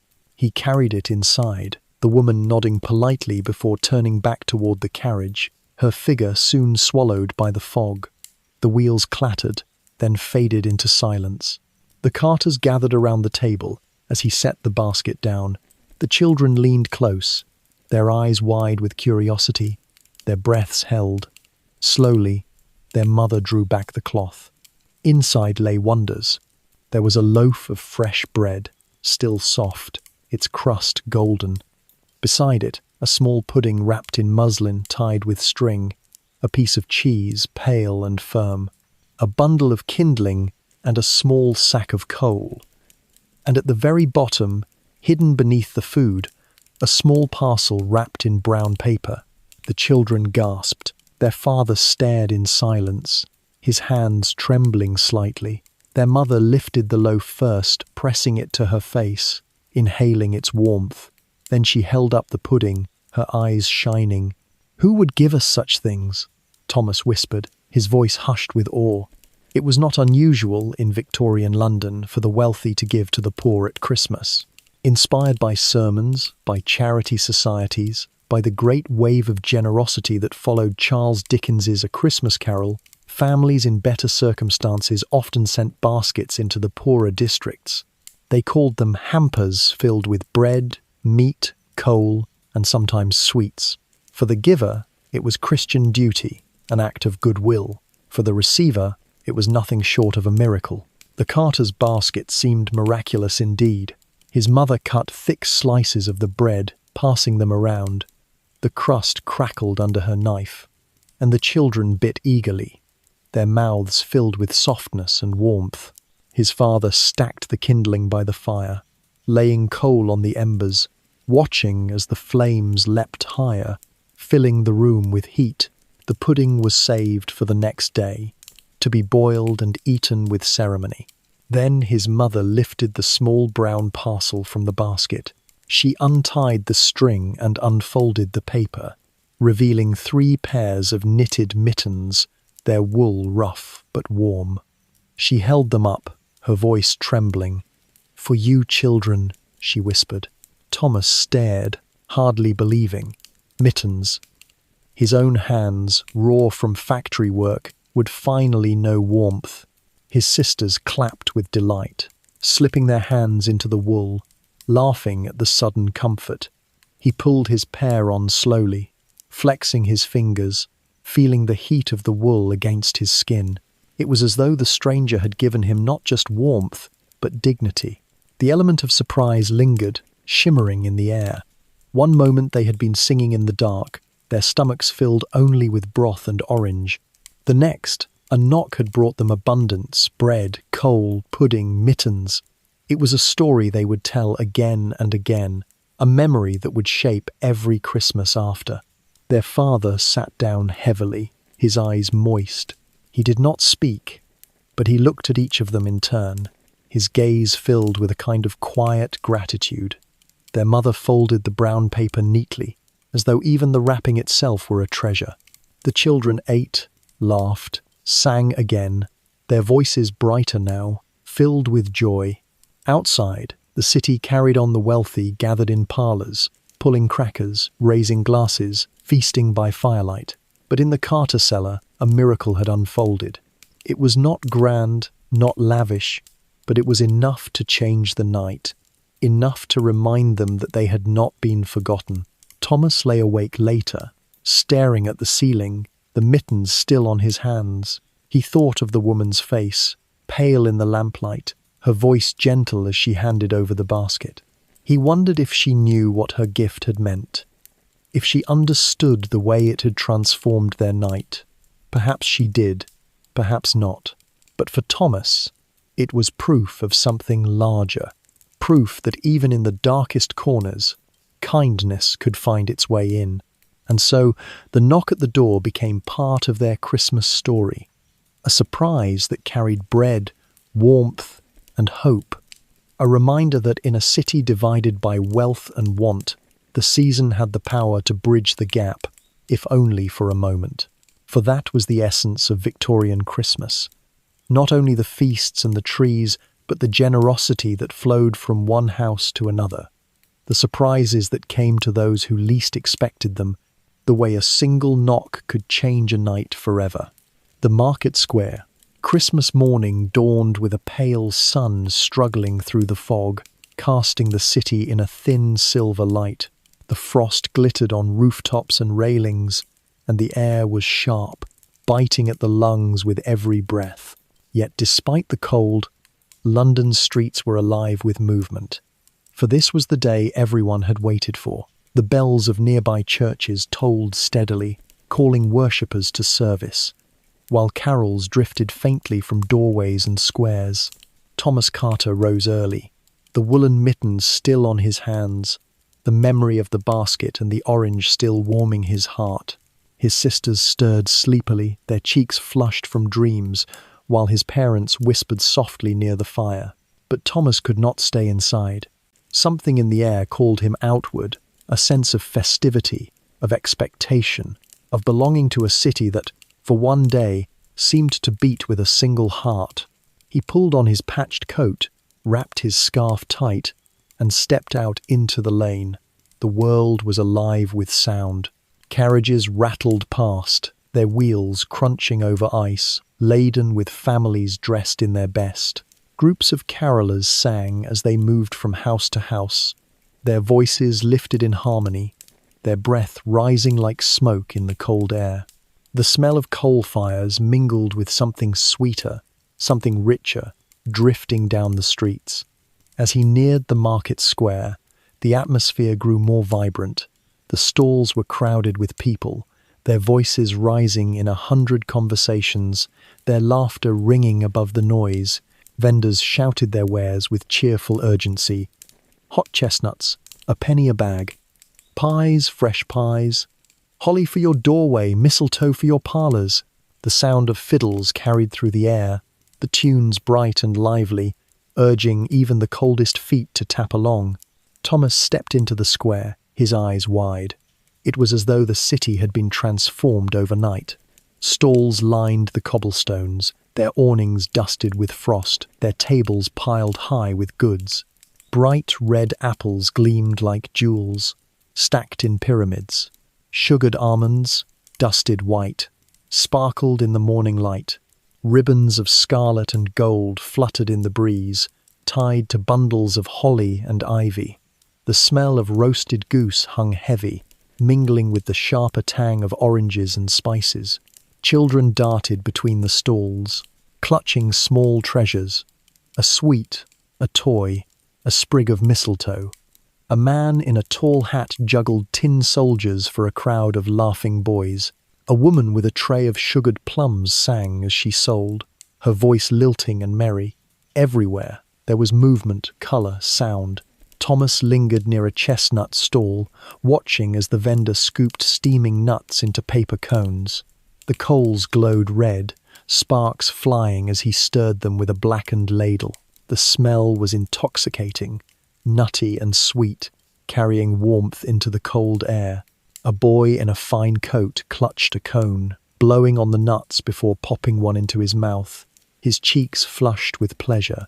Thomas swallowed hard, his stomach growling softly. He reached for his pockets, but he knew no coins lay within. Still, he stayed, letting the smell fill him, as though the air itself could feed him. And then something surprising happened. The vendor, a stout man with kind eyes, caught Thomas staring. For a moment, he said nothing. Then, with a quick glance around, he slipped a single chestnut into his hand and winked. "Christmas Day, lad," he said softly. "Go on." Thomas's eyes widened. He stammered a thank you, clutching the warm nut in his mittened hands. He cracked it open carefully, the steam rising, the smell rich. The first bite filled his mouth with warmth, earthy and sweet, chasing the cold from his chest. It was only one chestnut, but to Thomas it was as grand as a feast. He walked on, the square alive around him. He passed a fiddler playing near the fountain, his bow dancing across the strings, his hat on the ground collecting pennies. Children clapped and spun in circles, their laughter echoing. A group of carolers stood nearby, their voices blending in harmony. "O come, all ye faithful, joyful and triumphant." Their song carried above the noise, soaring against the pale sky, filling the square with something like reverence. At another stall, toys were laid out. Wooden soldiers painted bright red, dolls with porcelain faces, tops carved from polished wood. Thomas leaned close, his breath fogging in the air, his eyes drawn to a small carved horse, its mane painted white. He reached out, almost touching it, then pulled his hand back quickly. A boy beside him picked it up, pressing coins into the vendor's palm, carrying it away without hesitation. Thomas watched him go, then smiled faintly. Even if he could not buy, he could still look, still dream. The market was not only for the wealthy. Poor families came too, clutching their pennies, stretching them as far as they would go. Women bargained fiercely for scraps of meat or discounted bread. Men bought small bundles of coal, enough to keep a fire for one night. Children carried sprigs of holly proudly, their eyes shining as though they bore treasure. For even the poorest could claim something, some small piece of Christmas to bring home. Thomas wandered among them, his eyes drinking in every detail. He paused at a stall where mistletoe hung in bunches, its berries pale and round. He had heard stories of its magic, how couples kissed beneath it, how it was said to bring luck, how it had been sacred to the Druids long before Christmas claimed it. The vendor laughed as young men bought sprigs, tucking them into their hats, while girls giggled behind gloved hands. The air was filled with surprises, small and large. At one point, a stranger brushed past Thomas, slipping something into his mittened hand. He looked down in shock to see a small coin, its surface worn smooth. He turned to thank the man, but the figure was already lost in the crowd. His heart leapt a coin, not enough for riches, but enough, perhaps, for a sweet or a ribbon. He held it tightly, unsure whether to spend it or to keep it as a talisman of luck. The market square, with its noise and colour, its smells and sounds, was like another world. It was not the cellar, not the factory, not the endless grey of daily life. It was Christmas itself, alive, breathing, dazzling. For Thomas, walking among its stalls, every sight was a story, every sound a song, every smell a promise. By the time he turned homeward, the square was still alive, the songs still rising, the chestnuts still roasting.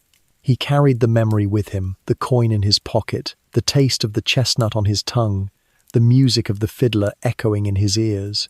And though his hands were cold and his coat thin, his heart was warm. For he knew now that Christmas was not only in the palaces and townhouses, not only in feasts and grand trees. It was here, in the market square, in the songs of carolers, in the kindness of strangers, in the warmth of a single chestnut shared. And as he stepped back into the narrow lane that led home, the noise of the market fading behind him, Thomas smiled. For he had seen Christmas that day not as a dream through glass, but as something he had touched, tasted, and carried in his heart. A child's wonder. The market square still echoed in Thomas's ears as he made his way home, his breath puffing in clouds before him. The laughter of children, the fiddler's lively tune, the voices of carolers lifting above the crowd, all of it clung to him like a cloak. His pocket held the coin slipped to him by the mysterious stranger, its weight small yet comforting, like a secret. And in his mind lingered the taste of roasted chestnut, sweet and smoky, the warmth of it refusing to fade. But as he turned down the familiar lane, the noise and colour of the market gave way once more to the quieter rhythm of the East End. The houses here were smaller, darker, their windows faintly lit. A woman carried a loaf of bread wrapped in cloth. A man balanced a bundle of coal on his shoulder, his breath steaming in the air. Children darted past, laughing despite their thin coats, clutching sprigs of holly or apples bought with precious pennies. Christmas, Thomas thought, was everywhere, not only in grand houses or bustling squares, but in every doorway, every hand that carried a small token of the day. When he reached the cellar door, he paused a moment, listening. From inside came the faint hum of his mother's voice, a low melody, steady and soothing. He pushed the door open and stepped into the familiar glow. The sight that greeted him was as magical as any he had seen in Bloomsbury. The evergreen branch stood tall in its jar, its scraps of ribbon fluttering softly in the draught, its needles glowing in the candlelight. The brown paper parcel from the basket still lay folded neatly in a corner, its string tied up carefully for reuse. The pudding, wrapped in muslin, waited on the shelf, a promise for tomorrow's feast. The fire crackled, stronger now with the gift of coal, its warmth filling the small space. His sisters turned as he entered, their faces lighting up. Mary ran to him, clutching her mittens, her eyes bright. "Thomas, you're back. Did you see the market?" she asked breathlessly. "I did," he said softly, smiling as he ruffled her hair. "It was brighter than anything you can imagine." "Tell us," his younger brother begged, tugging at his sleeve. Thomas sat by the fire, drawing them close. He told them of the stalls piled with apples and nuts, of the ribbons fluttering in the breeze, of the fiddler's bow dancing across the strings. He described the chestnuts, steaming and sweet, and the carolers whose voices rose above the noise like angels in the fog. He spoke of the sprigs of mistletoe, of the toys lined on the stalls, of the coin pressed secretly into his hand. The children listened with wide eyes, their mouths open in wonder, as though he were telling them a fairy tale. "And did you buy anything?" Mary asked eagerly. Thomas hesitated, his fingers brushing the coin in his pocket. He could have spent it, could have bought a sweet or a ribbon, but something told him to hold it, to keep it as a memory. He shook his head gently. "No, but I brought it back here," he said, tapping his chest. "All of it, the sounds, the smells, the colours, it's ours now." His sisters sighed happily, their imaginations painting pictures brighter than any he could describe. For children, the line between seeing and hearing, between dreaming and living, was thin. What Thomas brought back was enough to make the market theirs. Their mother smiled softly from the table, her hands busy with a small task, hanging stockings by the fire. They were not stockings in the sense of wealth, no fine wool, no decorations. They were the children's everyday stockings, patched and worn, stretched out of shape. But hung by the fire, they looked suddenly transformed, as though they too carried magic. "Will there be anything in them?" his brother asked, tilting his head. His mother kissed his cheek. "There will always be something," she said gently. And indeed, she had saved small tokens, a nut here, a sweet there, perhaps a ribbon or a scrap of paper folded into a star. For poor children, stockings did not hold toys or trinkets, but they held something more important, proof that they were seen, that Christmas had touched their lives too. The bells began to toll again outside, deep and resonant, calling the faithful to church. Their sound carried through the cellar, solemn yet joyful, echoing against the damp walls. Thomas closed his eyes, listening, feeling as though the bells rang not only for the rich in their pews, but for him as well, for all of them gathered around the fire. The evening stretched on. Supper was simple slices of bread from the basket, eaten with cheese, washed down with warm broth, but it felt rich, almost luxurious, compared to their usual fare. The children ate slowly, savouring each bite, their faces flushed with warmth. The candle burned lower, casting long shadows across the table, the orange peel still glowing faintly in its curl. When the meal was finished, the family gathered once more around the branch tree. Its needles glistened, its ribbons shimmered, its shadow stretched tall against the wall. The children gazed at it with reverence, as though it were a giant fir in a palace. They sang softly again, their voices weaving together, the carols now more confident, more joyful. Thomas sat back, watching, his chest full. He thought of the houses he had seen, the laughter of wealthy children, the towering trees, the feasts of goose and pudding. He thought of the market, alive with colour and sound, with chestnuts and mistletoe and toys, and then he thought of here, of this cellar, of his family's faces glowing in the firelight, of the branch shimmering in the candle's glow, and he realized something that made his throat tighten. Wonder, he thought, was not measured by the size of the tree, nor the cost of the gifts, nor the richness of the feast. Wonder lived in the heart of the child who saw it, and he was a child, and he saw it now, brighter than anything. He reached into his pocket and touched the coin again. He would keep it, not for what it could buy, but for what it meant. Proof that kindness lived in the world, that surprises could come when least expected, that Christmas had a way of finding even those in the shadows. As the fire burned low and the children drifted into sleep, Thomas remained awake a while longer, staring at the branch tree. The candlelight danced across its needles, turning them into tiny stars. He smiled, his eyes heavy, his heart full, for in that moment he felt what the season meant, more deeply than any feast or gift could ever teach him. He felt Christmas itself, alive and shining, right there in the cellar, in the laughter of his sisters, in the warmth of his mittens, in the glow of the humble branch. And as his eyes closed at last, he carried it with him into dreams, a child's wonder, endless, fragile, and brighter than the richest lights of the city.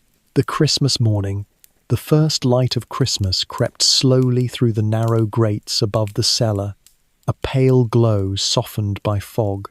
The air was sharp with frost, but inside, Warmth lingered from the fire that had burned all night, fed carefully with the gift of coal from the basket. Thomas stirred beneath his blanket, his eyes opening to the faint glow. For a moment he lay still, disoriented, until the memory returned in a rush. It was Christmas morning. A thrill ran through him, lifting the heaviness from his limbs. He pushed himself up quietly, careful not to wake his sisters curled beside him. The room was hushed, the kind of silence that comes before joy, heavy with anticipation. On the hearth, their stockings hung, sagging slightly with the weight of what lay inside. They were patched, worn thin, but in the faint glow they seemed to shimmer like silk. Mary was the first to wake after him, her eyes blinking open, her face breaking into a grin as she remembered. She nudged her younger brother, who sat up at once, rubbing his eyes, his gaze darting toward the stockings. Within minutes, the children were awake, their laughter bubbling softly as they clustered around the fire. Their parents rose slowly, smiling at the sight, their faces softened by the morning's gentleness. Their mother reached for the first stocking, handing it to Mary. Inside, she found a shiny apple, its skin polished bright, and a small ribbon tied in a loop. Her gasp of delight filled the cellar, her fingers clutching the ribbon as though it were gold. She twirled it in her hair, laughing as her brothers clapped. The next stocking yielded a twist of barley sugar, saved carefully by their mother, its stripes bright against the brown cloth. The boy who received it popped it into his mouth at once, his eyes wide with delight, the sweetness dissolving slowly as he grinned. Thomas's stocking held a single walnut, its shell smooth beneath his fingers, and a scrap of paper folded into a star. He opened it carefully, the creases worn, the edges uneven, but to him it was as precious as silver. He held it to the candlelight, watching it glow faintly, imagining it as a real star carried down into their cellar. He smiled, tucking it into his pocket to keep. Their father's stocking was empty, but he laughed softly, shaking his head. "I've enough already," he said, looking around at their glowing faces. And indeed, his gift was their joy, and he seemed content with it. The children's laughter filled the cellar, echoing against the walls, carrying warmth deeper than any fire. They clutched their small treasures, their eyes shining as though they had received kingdoms. For in that moment, the scale of the gift did not matter. The apple, the sugar, the ribbon, the star, each was a token of love, of thought, of belonging. The bells rang out then, solemn and bright, calling the faithful to church. Their sound carried through the narrow streets, deep and resonant, filling the air with grandeur. The carters dressed quickly in their best, though best meant patched coats and worn boots, mittens newly knitted from the parcel. Still, they walked with pride, their steps firm on the frosted cobblestones, their breath rising in clouds. The church stood tall against the pale sky, its spire reaching upward, its doors open wide. Inside, the air was warmer, filled with the mingled scents of wax and evergreen. Garlands of holly and ivy wound along the railings, and candles flickered in their holders, casting golden light across the stone floor. The choir sang as the congregation gathered, their voices rising in harmony, filling the vaulted ceiling with glory. Thomas sat quietly in a back pew, his sisters leaning against him, their eyes wide. He listened as the minister spoke of hope, of light in darkness, of peace on earth, and goodwill to men. The words sank into him like warmth, deeper than bread or fire, filling a space he had not known was empty. When the congregation lifted their voices in carol, he sang too, softly, his voice joining the swell, rising into the rafters like smoke. After the service, the streets were alive again, families greeting each other, children laughing, men and women carrying home bundles of food. The smell of roasting geese carried through the air, mingled with the sweetness of puddings being boiled. It was a city-wide celebration, each household adding its voice to the chorus of joy. When the carters returned to their cellar, their mother set the pudding to boil. The muslin bag bobbed in the pot, steam rising, filling the room with the rich scent of spice and fruit. The children crowded around, their eyes wide, their mouths watering as they waited. The pudding was small, but to them it was grand, the centerpiece of their feast. While it cooked, they played small games together. Their father told riddles, his voice deep and playful. Their mother folded scraps of paper into shapes, passing them around. The children giggled, clapping their hands, their cheeks flushed with laughter. At last the pudding was ready. Their mother lifted it from the pot, steam billowing, the muslin damp and dripping. She untied the string, peeling back the cloth, and the pudding emerged. Dark, rich, studded with raisins, its top crowned with a sprig of holly. She set it on the table, and for a moment they all simply stared. It was more than food, it was triumph, tradition, celebration. Their father poured a spoonful of brandy over the top, striking a match and touching it to the surface. A blue flame leapt up, dancing across the pudding, casting light across their faces. The children gasped, clapping their hands as the flame burned bright, then slowly faded. The pudding sat steaming, regal in its place. They ate slowly, savouring each bite, the richness filling their mouths, warming their stomachs, delighting their hearts. Thomas closed his eyes, letting the flavour linger. It was the taste of Christmas, of joy, of survival. Afterward, they sat close to the fire, their stomachs full, their hearts light. The stockings hung above, the branch tree shimmered in the candlelight, the pudding gone but its memory glowing. The bells tolled again outside, solemn and steady, as though marking the hours of joy. Thomas leaned back, his mittens warming his hands, his sisters curled against him. He thought of the market square, of the grand houses, of the knock at the door, of the orange, of the songs. All of it came together in his mind like pieces of a story, a tale he would never forget. And he smiled, knowing that though their Christmas had been humble, it had been full of surprises, of kindness, of song, of warmth, full of the very spirit that gave the season its name, the memory of Christmas. Years pass softly when you count them by winters. The city changes its coat and calls itself modern, but the same bells still fold their notes into the fog. The same river carries coal smell and salt, and the same December light finds its way onto window glass like a hand pressed to the heart. Thomas Carter learned this as he grew, that time moves, but it rhymes. The lanes where he once hurried with a match factory ache in his hands sprouted new shop fronts. The docks where his father bent his back welcomed ships with iron ribs and snorting engines. The newspapers found brighter inks and faster presses. Yet when the year leaned toward its darkest day, the old music returned evergreen against the cold, candles against the night, small kindnesses turning like cogs to lift the whole machine of a city by a hair's breadth toward mercy. He would never forget the feel of woolen mittens on an 11-year-old's hands, the ones that came wrapped in brown paper in a basket that arrived with a knock, and how the first breath drawn through warm palms lost its bite. There is a tenderness to useful gifts. Decades later, after he escaped the matchworks and found a steadier wage carrying crates for a printer's yard, he still mended gloves carefully and set them to dry by the hearth as if they were little animals come in from the snow. When his own children were small, he darned their fingertips by lamplight, threading and knotting as his wife brewed tea, both of them glancing toward the window where a small fir never grand, but living rested in its pot and caught the lamp's glow. He never forgot the orange.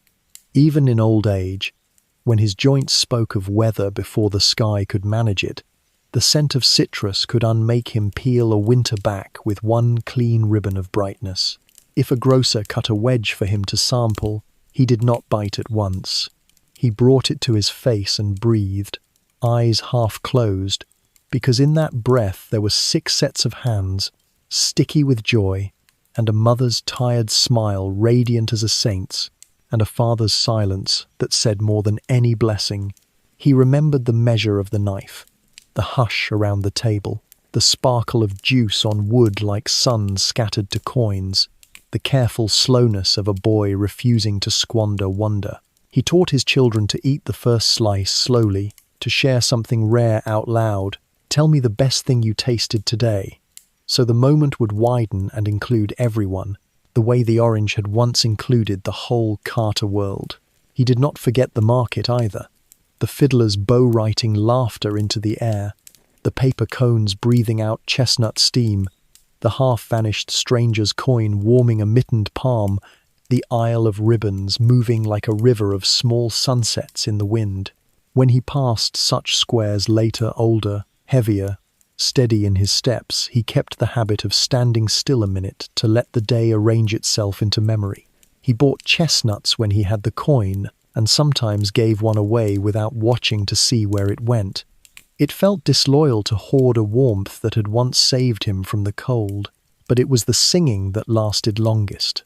A man cannot carry a tree through the years, nor keep a pudding's blue flame from guttering, nor hold the weight of a goose he never ate, but he can carry a tune.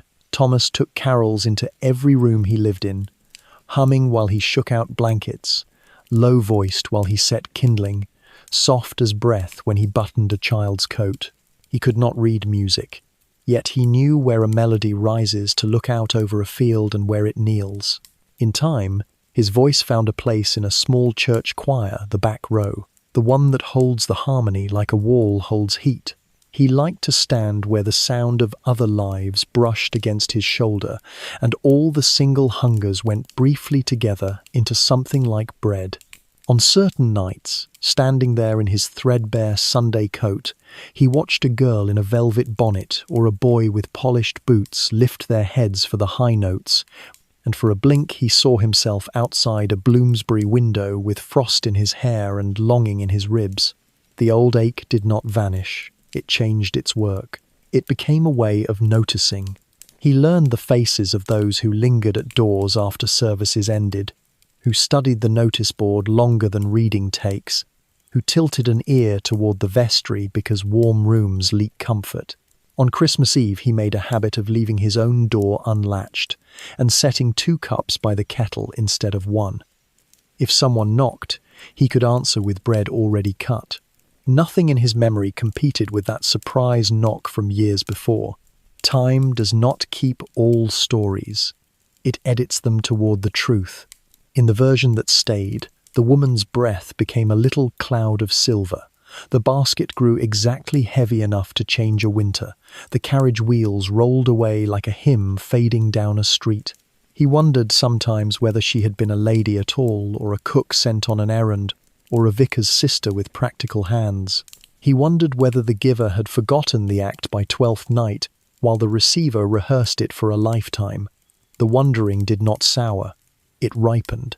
He came to believe that giving's anonymity is a kind of grammar, that a sentence about love reads most clearly when the speaker steps aside and lets the meaning stand alone. He had promised himself, in boyhood, that if work ever loosened its fingers on his days, he would take one afternoon in December and go not to the shops that glittered, but to the streets that did not.